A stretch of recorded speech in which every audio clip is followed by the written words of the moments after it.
হঠাৎ করে bridal season শেষ হওয়ার পরের দিনই মনে হলো শ্যুট করি, আর সব কিছুই হঠাৎ করেই ঠিক হলো।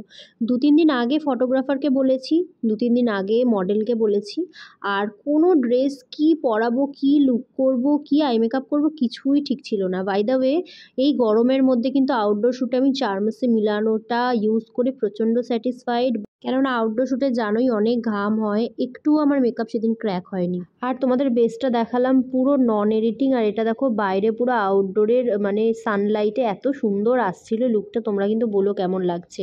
আর একটা শ্যুট করার জন্য না কখনোই ডিজাইনারের ড্রেস ছাড়া শ্যুট হয় না, হ্যাঁ জুয়েলারি ছাড়া শ্যুট হয় না, এগুলো না বেকার কথা। তোমাদের যদি ইচ্ছা থাকে যে একটা শ্যুট করব, আর যদি বাজেট কম থাকে, শুধু একটু মাথা খাটিয়ে বুদ্ধি বার করে কি লুক করব সেটা বার করা, নিজের ড্রেস জুয়েলারি, একটা দারুণ আউটডোর লোকেশন, আর একটা কোঅপারেটিভ মডেল, আর একটা কোঅপারেটিভ ভালো ফটোগ্রাফার হলেই কিন্তু একটা শ্যুট বেরিয়ে যায়, জানো তো। বিশ্বাস করো 10-15 হাজার টাকা একটা শ্যুটের পেছনে খরচা সবসময় করতে লাগে না। যাই হোক, অনেক কথা বলে ফেললাম, লুকটার দিকে ফোকাস করি। লুকটা কেমন হয়েছে জানিও তো।